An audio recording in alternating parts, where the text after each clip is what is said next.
Hey guys, welcome back to Nerd Impact. Tonight we're going to be talking Wonder Woman 84, and then please tune in later for a Disney's Pixar Soul review as well. So, Wonder Woman 84, I think this title should aptly be titled, or this video should aptly be titled, Why Wonder Woman 84 Doesn't Suck, because that seems to be the word of mouth going around, and me and Nick do not agree. Yeah, I mean, I tend to like most things. I tend to show appreciation for a lot of things, but I feel like this one's a real gem. A gem or a rock? Maybe a wishing rock? It grants my wish. I got a good movie for Christmas. So I see a lot of people complaining. Even though we're stuck, I see a lot of people complaining, Nick, that this is too lighthearted, too bright, too different from the previous DC movies. But I think that was kind of the point. I think that's why it's called Wonder Woman 84. Yeah, it was. It's supposed to have that era's feel. Yeah, a camp to it. Yeah, and weren't a lot of people complaining about the DC heroes being too dark? So, I mean, make up your mind. What do you want? Now, what did you... I'm just happy to have the movie. What did you think about some of the things that it did to make this a little extra campy? Like, did you notice in a couple scenes she was just all of a sudden in the Wonder Woman costume? Like, she's in the car with Steve Trevor when they're in Egypt, and the camera pans over to him or pans somewhere else, and then when it pans back to her, she's just all of a sudden in the Wonder Woman costume. Yeah, that might be them just trying to say how fast she could change, but not necessarily wanting to try and show that because that'd be pretty hard to show. And I think there was another point somewhere. But I had an appreciation for it. I think there was another point somewhere where she was like just running, and then all of a sudden she was in the costume. But they kind of used to do that. They used to do that with Christopher Reeve's Superman. Remember, he jumped out the window and he just did the Superman pose, and all of a sudden it would just fade into the Superman costume. Nobody complained about it then. No, but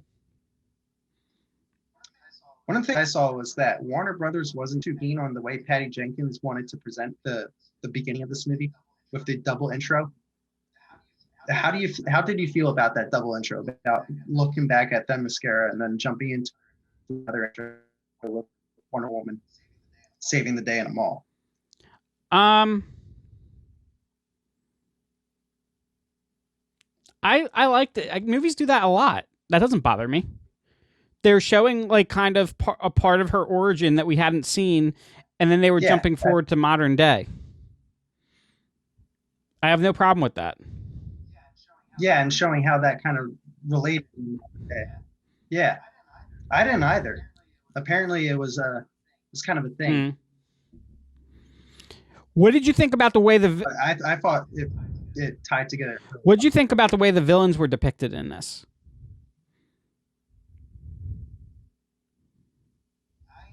I didn't have an opinion either way, just because I'm not too familiar with those villains from the comics to have an opinion. Okay, but what did you think about them as villains? But from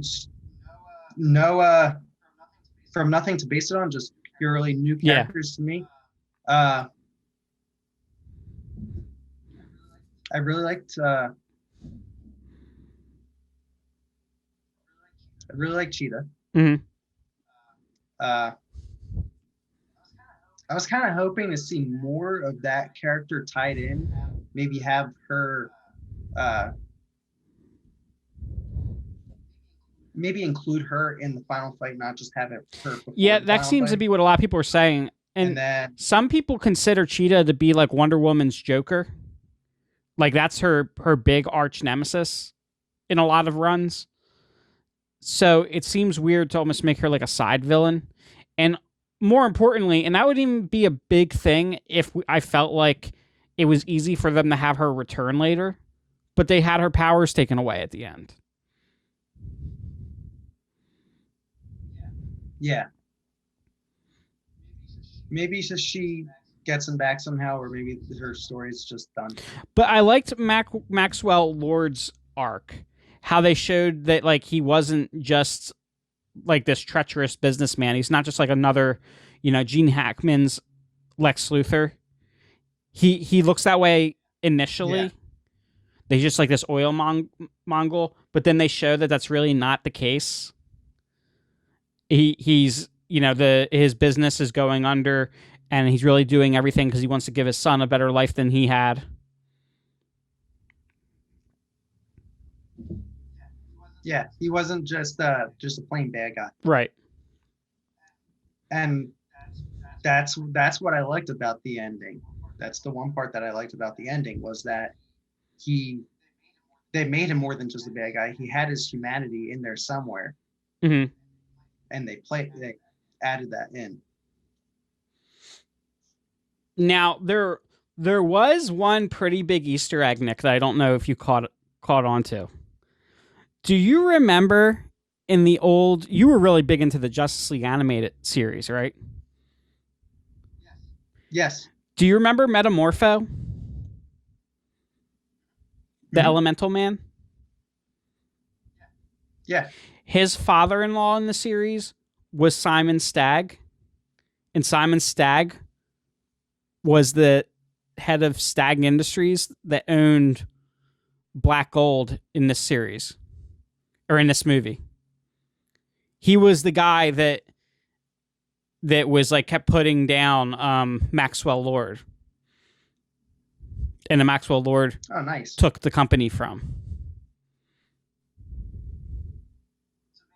So maybe they're gonna bring Metamorpho in by having like his dad was ruined by whatever, and then give that as his origin.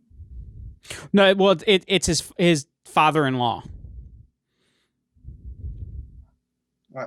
Yeah, whatever. Yeah, but another thing interesting about that is that I thought they were going to get even more into that because they kept going to Egypt, and Metamorpho's powers came from like an ancient, I think like an ancient stone, kind of similar to the Wishing Stone. Like, remember she was talking about how there are fundamental like magical elements in the world?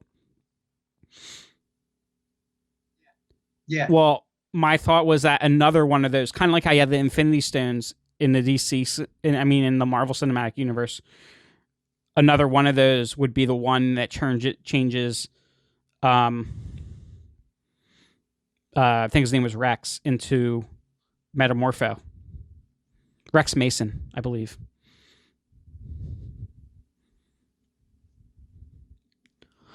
You know what? It's also a good platform for getting people used to the idea of these extraterrestrial powers out there in the universe. Like, use that as a stepping stone to get people used to that idea for the Green Lantern. Well, they're not extraterrestrial. They're mystical. Possibly even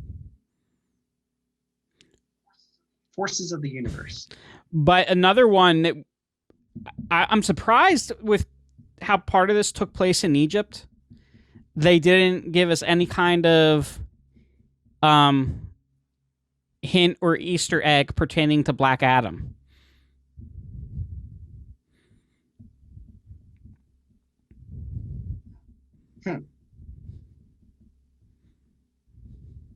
Like at the end with what was Linda Carter's character's name in this?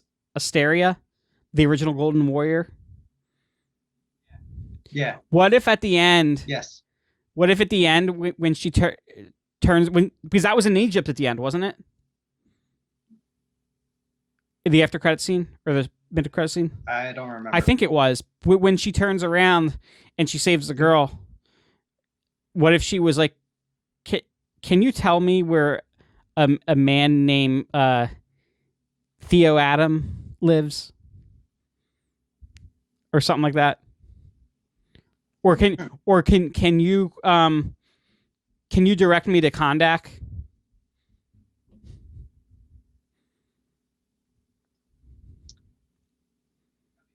That'd be awesome.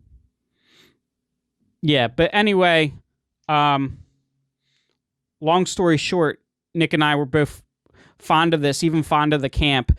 I like the way that lasso of truth was utilized, even with her like swinging from literally riding the lightning.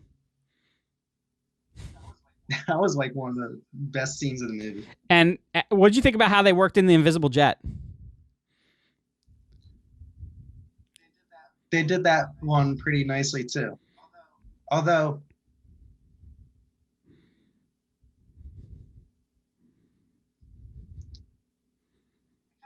I kind of wish they showed a little bit of her developing that power or looking into that the those spells. Oh, the idea that so this version, yeah, that's something worth mentioning. This version of Wonder Woman, and I'm not sure how much this has been done in the comics, but this version of Wonder Woman can utilize magic and cast spells, apparently. Which does, Yeah, I wasn't but it makes sense because her father is Zeus in this universe. yeah. And he, did she say the spell came from him or her mother? No, him. I can't remember. She said it's a spell her father used to Him, yeah. to hide the island.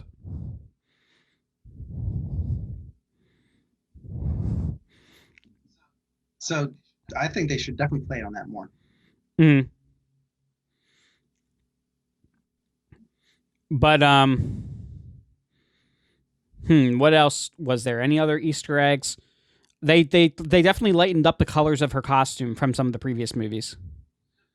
The very beginning of the movie, her kicking the car was a nod to Linda Carter's Wonder Woman. When the car, when she kicked the car and the car spun around. Was it? I think so. I don't know. I didn't really get that. It was very reminiscent of her run. Okay. I will take your word for it. Now the golden armor, for those that don't know, was also kind of a nod to Kingdom Come. That I believe is the first time that the golden armor shows up in the comics, is in the Kingdom Come miniseries by Alex Ross and Mark Waid. I will fact check that in a second. But any other Easter eggs, Nick, that you noticed in this? What about that nod to Superman with the flying? Oh yeah. I was kind not to think that was too much Superman-y. You know what I'm saying? You I kind of wanted her to fly her own way. Oh, you thought the way she flew was a bit too Superman-ish? Hey, but Yeah. continuity wise, I'm pretty sure Yeah. it would have meant that she did it first. So it could be that the way he flew was very Wonder Woman-esque.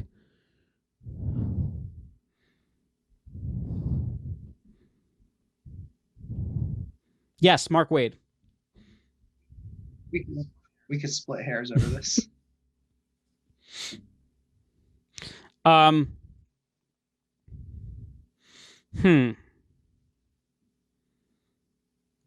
Anything else? I feel bad because I want to talk this movie up, and I feel like I already ran out of things to talk about. I feel like there's just so much that we could talk about that we don't know what to talk about. Yeah, but we hit on like all the major. How about the idea of? So I was a little bit thrown off that she was able to go toe to toe with the likes of Doomsday and Superman in previous movies, and then she got scratched by a bullet. But they'd explain that later as being that she gave up a portion of her invulnerability when she when she wished for Steve Trevor to return. Well, I don't think it vanished right away. I think it was like slowly vanishing, coming like in and out. That's what it seemed like to me. Okay, I thought it just like lowered her invulnerability. And that's why as soon as she renounced her wish, she healed right The away. Yeah, when you make the wish, you lose what's most precious to you, or your most valuable possession, or something like that. Um, but I don't think it's always instantaneous, and I think it's absolute. So for her, it would have been her power. It was supposed to be her entire power, but she never lost her entire power. Okay. I just thought maybe it was her. She I just thought renounced it maybe it was before that. just her immortality that she lost. So it made her more vulnerable, and over time, maybe she would have aged. She had trouble with the lock. That's how I knew it was her losing her power. Remember, she had trouble with the lock on the garage door. Oh, did she? Yeah. Okay. Okay, so maybe that was what there was to that. All right, guys. Well, I think that's it for our Wonder Woman review. Thanks for tuning in. You're probably watching this in 2021, but for us, this is the end of 2020, and good riddance. And we're gonna we're gonna ultimately say goodbye to 2020 by talking about Soul. So in a way, the death of 2020. We're talking about a movie that's about death. So tune in for the next video. Hopefully you'll get your Disney Pixar fix. Watch Soul and then come back to it, of course. Like, comment, and subscribe on Facebook. Like, comment, subscribe on YouTube. And until next time, Stay nerdy.